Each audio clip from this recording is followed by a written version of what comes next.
इस वक्त अगर ग्राउंड रियलिटी को देखा जाए तो मुस्लिम कम्युनिटी बिल्कुल यूजलेस है। जहां बाकी कौमें दुनिया को मजीद आसान बनाती जा रही हैं, वहां हमारा आउटपुट टेररिस्ट ऑर्गेनाइजेशंस हैं। सिर्फ 3 मुसलमान साइंसदान ऐसे हैं जिन्होंने नोबेल प्राइज जीता है, और इसके मुकाबले में 214 जूस साइंसदान ऐसे हैं जिन्होंने नोबेल प्राइज जीता है। और जूस यानी यहूदियों की सिर्फ 15.2 मिलियन पॉपुलेशन है। लेकिन ऐसा नहीं था कि हम हमेशा से ऐसे थे। एक वक्त था जब साइंस की दुनिया में हमारा सिक्का चलता था।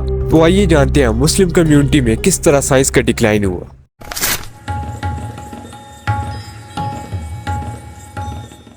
अगर हम कुरान करीम को मुतालिया करें तो हमें अपने इर्द गिर्द की चीज़ों पे गौर फिक्र करने का हुक्म दिया जाता है। कुरान करीम के अंदर 1000 के करीब ऐसी आयात हैं जो साइंसी मौज़ूआत पर मुश्तमिल हैं।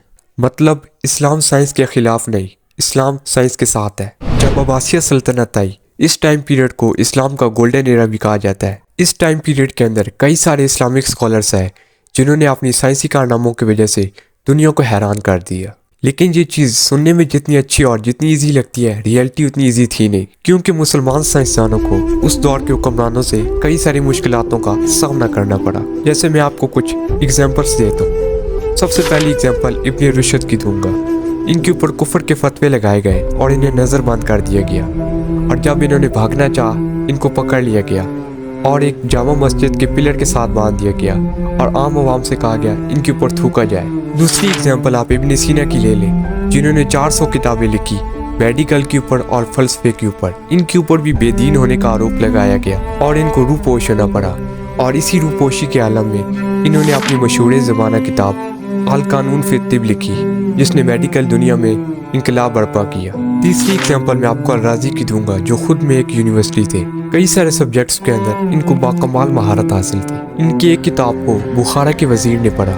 वो किताब उनको इतनी नापसंद आई कि उन्होंने हुक्म दिया कि ये किताब इनके सर पे उतनी बार मारी जाए या ये किताब फट जाए या इनका सर फट जाए। बादशाह के हुक्म की तामील की गई।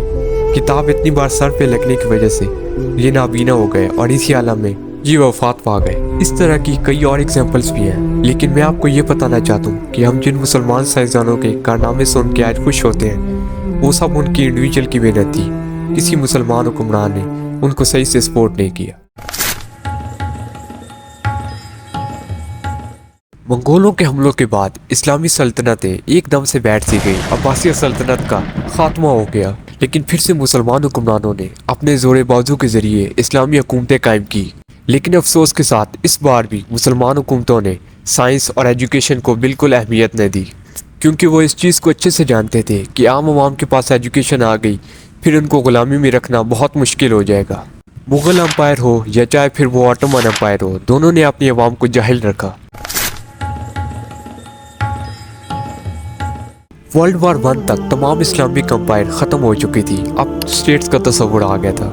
लेकिन अनफॉर्चुनेटली इस बार मुसलमानों की भागदौड़ पूरे तरीके से अनएजुकेटेड मौलवियों के हाथों में आ गई। इन लोगों ने खुद तो साइंस के लिए कुछ नहीं किया, लेकिन जिन लोगों ने साइंस के लिए कुछ करने की कोशिश की उन लोगों को दबाना शुरू कर दिया। बजाय कि ये लोग दौरे हाजिर के हालात को मद्देनजर रख के इस्लाम और साइंस को एक साथ लेके चलते, इन्होंने तो साइंस की मुखालफत करना शुरू कर दी। जहाँ वेस्टर्न कंट्रीज़ ने साइंस और साइंसदानों को सपोर्ट करने के लिए नोबेल प्राइज़ जैसे अवार्ड अनाउंस किए, वहाँ हमारे लोगों ने साइंस के इल्म को दीन से दूरी समझा।